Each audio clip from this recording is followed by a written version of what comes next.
Thank you, Mr. Speaker. Mr. Speaker, and still I rise,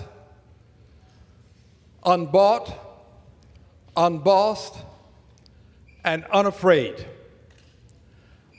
I rise driven by conscience to embrace the moral imperative to speak truth not only to power, but to also speak truth about power.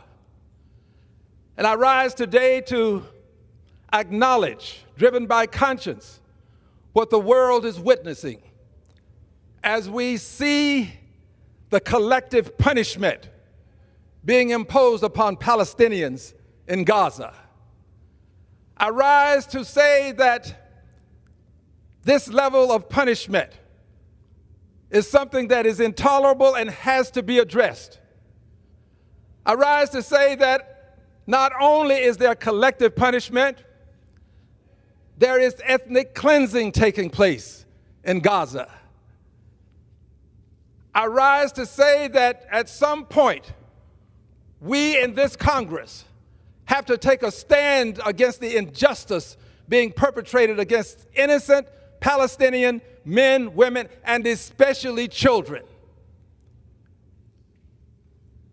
This level of injustice is something that this country has always stood against, but we find ourselves today standing with Mr. Netanyahu and the government that is bringing shame to the country of Israel. Israel should never do what it despises. I believe that the country of Israel would despise this level of punishment, this level of injustice being perpetrated upon another country.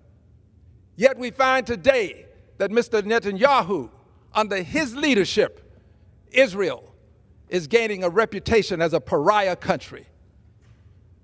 Mr. Speaker, to add insult to this grave injury, the United States of America is aiding and abetting by and through President Donald John Trump, aiding and abetting by simply having him conclude that somehow Gaza should become a resort of a sort, and that the Palestinians would be moved to some other place. That is a form of nouveau ethnic cleansing.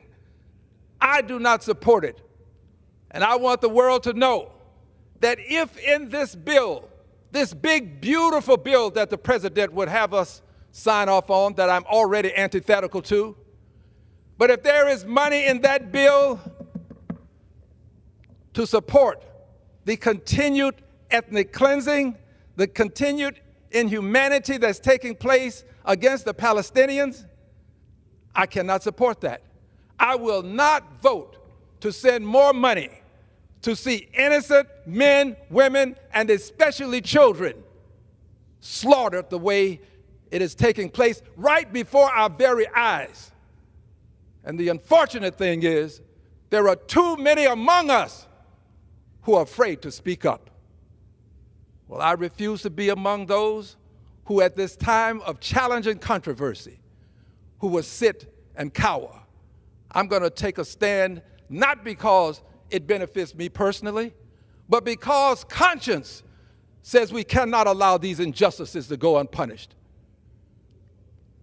Driven by conscience to say that I won't be supporting sending any additional dollars to Israel, having already sent and voted for more than $50 billion. Nobody can accuse me of not being a supporter of Israel. I've supported it. But I can't support the Netanyahu administration and what it's doing to the country of Israel, and I can't support what's happening in my country as our president would embrace this ethnic cleansing. This is the hour of decision. This is a time for every person of goodwill to make a decision. I stand for peace in Palestine and a two-state solution. There are those who say that there is no plan for the interregnum, what we call the day after. Mr. Netanyahu does have a plan. It is to take all of Palestine. It is to take all of Gaza. It is to take the West Bank. He has a plan. Don't assume that because he's going in without our permission that he doesn't have a plan. He does. My plan is to vote against any additional funds to the state of Israel.